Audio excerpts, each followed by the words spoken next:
Hi everyone, Teresa Gregorio here for the Knit Petite project, and this video is for the post where we're talking about what exactly petite means. We want to define that particular word so that moving forward we're all on the same page for the Knit Petite project for this year. One of the questions that, or a bunch of the questions that came up actually were a little bit unsure as to how we were using that word, so I want to clarify that so moving forward everybody knows what's happening and what we're talking about.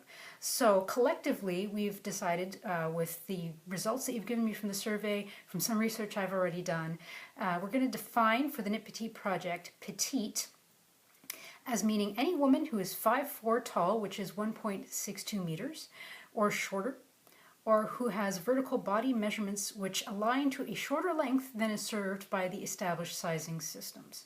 It's a bit of a mouthful, so if we get into that a bit for a couple of points or a few points to clarify a little bit about what we mean. So first I want to talk about height, vertical measurements, body shape, which includes weight and age. So height, fairly obvious because that is the only parameter that we actually measure within that particular definition. So 5'4" or shorter. In a few weeks we're actually going to get into some of the history of sizing standard systems and why that number is picked over perhaps another number and maybe how that has changed over time and geography and so on. But suffice it to say, for our purposes today for this post and moving forward, 5'4" is the magic number.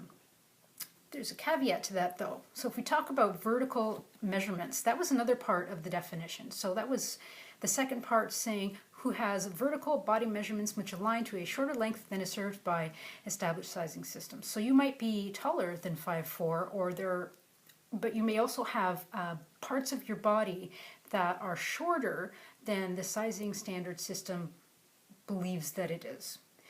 The standard sizing system for regular sizes assumes particular lengths for particular circumferences. For a variety of reasons that we'll get into later, they have to operate on some particular assumptions and they have to create parameters and try to serve whoever they believe that target market is. So that then would demonstrate that you might be taller than 5'4", but you still might be short-waisted, for example, or the bottom half of your body might be shorter than the standard sizing system would presume that it is. So all that is to say that even though you may be taller than 5'4", Knit Petite project may still be for you. You may still be able to find nuggets of information in there that are helpful. Bodies are all different.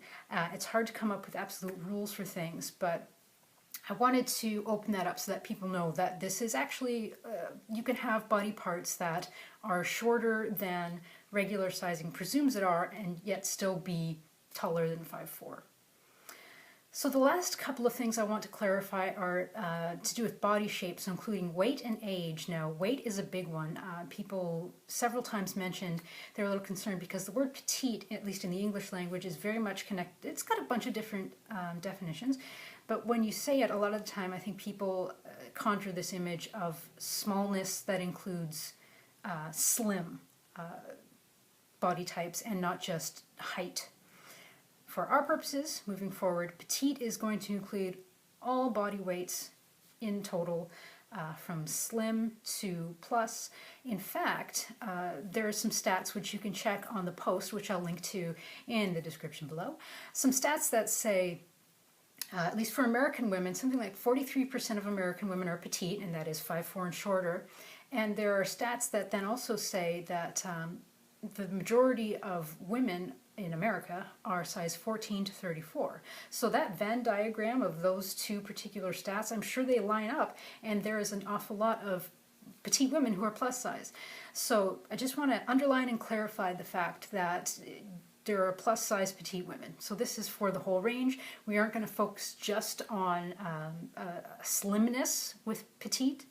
The factor that we're looking at is vertical measurements. So please try to divorce the idea of slimness as being the definition of petite for our purposes. And age, body shape and age. Somebody mentioned that in the survey, and I'm glad that they brought it up because that's actually going to play a little bit of a role when we talk about this history of sizing systems, in that age actually plays a role in the shape of our body. We might overlook that or perhaps take that for granted in certain aspects depending on our own age in particular, but as we age, as we get older, our bodies will very likely change shape due to things like posture and different hormones racing through our body. So that is something that we will absolutely look at, because petite women are also women who are 18, women who are in their 30s, like me, women who are older than that, and they are all petite women. So these are factors that we're going to look at specifically when we start talking about fitting our actual bodies and measuring our bodies, which will come in just a few weeks, actually. So every post I'd like to give you a lot of information, which is sort of what I did there, but I also want to give you some fun facts, and I want to ask some questions because I want to keep everybody involved and make this as absolutely collaborative as possible. Because like I said, I did the survey and I've done my own research, but I want to involve you all and get research from you and draw on your knowledge and things that you may be expertise in. So the question for this week is I'd like to dig a little bit more. I mean, please, if you have any questions, let me know and we'll address those things. But particularly for this week, I'd like to know if you can find any sources that explain why petite sizing for women's clothing is a specialized outsized category, i.e. petite is not the standard. And we don't see it as much anymore as perhaps we may have in previous generations. The second part of the question is, why is petite defined as 5'4" or shorter? So that's the question I put to you for this week. And there's a little bit of a fun fact I'd like to share with you. I like looking up the etymology of words, and petite, as I was digging around for some definitions, in particular, for women's sizing is attested to 1929. And when I read that date, it was pretty interesting. I got that from the online etymology dictionary. Check out the post, which again I will link below. You'll get all of the resources upon which I've based the information I've shared with you today, a little bit more information about where you can go to share and give me more information so that we can collaboratively build the Knit Petite project together. So that's the post for this week, talking about petite and defining it. I want to let everybody know that it is a vertical measurement thing. You can be taller than 5'4", but generally if you are 5'4" and shorter, it is more likely that you will have petite measurements, and that is parts of your body vertically that are shorter than standard designs, patterns, things like that presume that you are. Defining that, letting you know that it's more than just a slimness. We are going to absolutely look at age. We are going to look at all of the different factors, because if you raise your voice and you have a question, that is what we're going to talk about. Thank you so much for tuning in. Thank you so much for joining. And if you participated in the survey, thank you again. The link is still up. It's still live. I absolutely love, particularly when you answer the sentence form questions.